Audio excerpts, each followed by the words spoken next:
Yo, peace was good. What's poppin'? So, earlier on Facebook, I posted a status, regarding me listening to Nas' second album. It was written, and I said something to the I'm always with the controversial statuses, but fuck it, whatever, right? But it has people talking, you know what I mean? But we keep it hip hop, keep it respectful, all fun. It's always good to see people's different side of points of views. But with that being said, I said that It Was Written is Nas's best album lyrically. I never said anything about the production.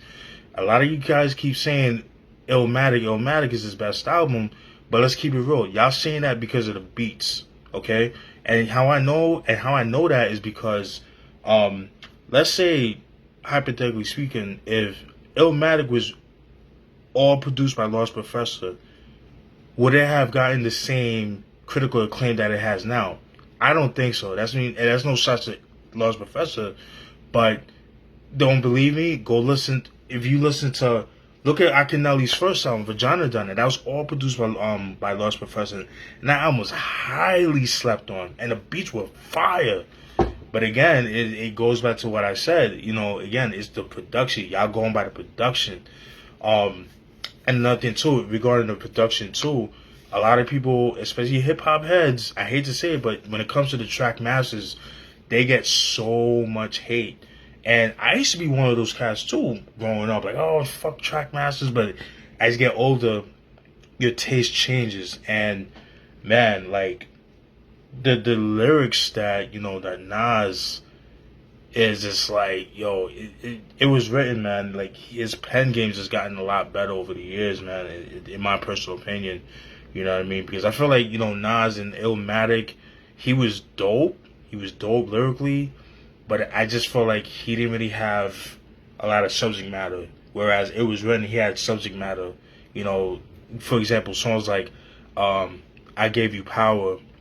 He talks about the when he talks about the point of view of a gun, and songs like Black Girl Lost, where you talk about how you got some of these chicks from the hood, or it doesn't even have to be from the hood, but let's just say Black Girl Lost, just talk about girls, certain girls in the hood who they just kind of like gave up, man. Just sold their soul to the devil, just selling their asses, selling their souls, they're just going out partying and drinking and fucking their life away and things like that. He talks about that and things like that, and then just a lot of other stuff that he talks about on It Was Written. You know what I mean? So like I said, I'm not saying that It Was Written, Illmatic was a whack out. It's not. In fact, The World Is Yours is my top 5 hip hop songs of all time, and that was my introduction to Nas. The World Is Yours, one of my favorite Pete Rock beats too. But again, let's keep it real. The only reason y'all niggas is saying Illmatic is because of the production. Let's keep it a buck. And how I know this too, also, y'all not bumping One Time For Your Mind. Nobody's bumping that song. I don't give a fuck who you are. You're not bumping that song. And again, you could tell that he recorded that song around like 91, 92. You can tell. You can tell just by like how he rhymed this shit like that. You know what I mean? And it's just like the beat was kind of, for Lost Professor, I kind of expect a little bit better. It could have been a little bit better in my personal opinion. It's a song that I always skip, and most people do it too. So I don't want to hear y'all saying like Illmatic this and that. You guys are entitled to your opinion, and I respect your opinion. But let's keep it real. Y'all not bumping One Time For Your Mind.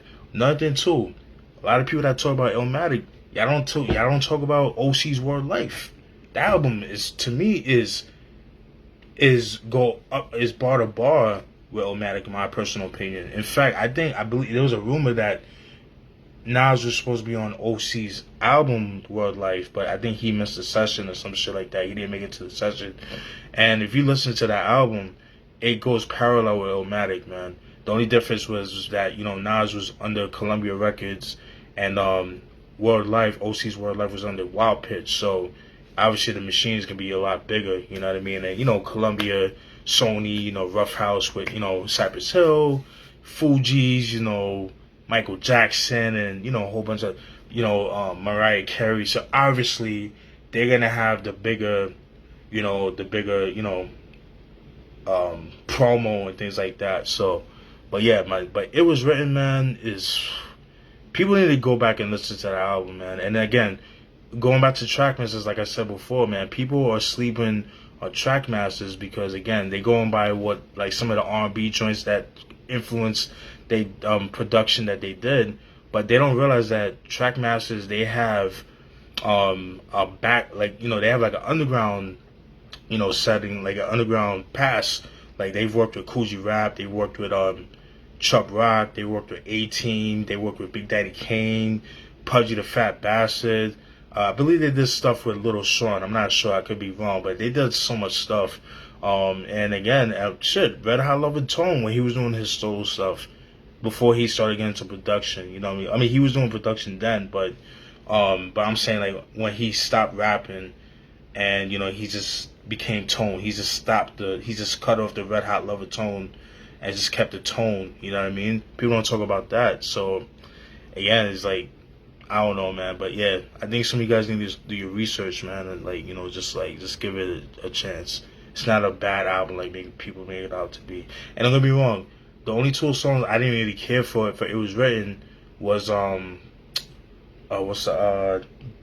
Nas Is Coming. I could have done without that song, and If I Rule the World. I didn't really care for that. I didn't really care for that song, but I do like the video for If I Rule the World, if that makes sense.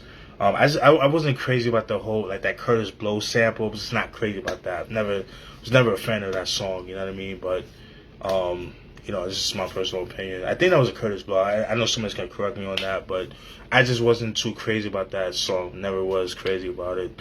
But I do like the video. If it had a better beat, then, you know, I would have. But I do respect it for what it's done. You know, it definitely got Nas into that superstar, you know, fame that he has now. So I can't knock that song all the way. And then the Nas Is Coming, like I said, just felt out of place in my personal opinion. It just felt like something that, you know, I feel like could have been on, like, you know, Dr. Dre's Aftermath compilation album that he dropped in '96. I think it would have fit better on that instead of It Was Written. I just felt like Nas Is Coming didn't really fit the album, you know, especially like the flow of the album. But that's just my personal opinion. But it did show, you know, what's to come, what ended up becoming the Firm album, what to expect, you know what I mean? And plus with songs like Affirmative Action and shit like that. But that's just my thoughts on the whole thing where It Was Written versus Illmatic. Like I said, I love Illmatic. I fucking love that album. I think that's a classic. It's a 5-mic classic. I'm not taking anything away from it.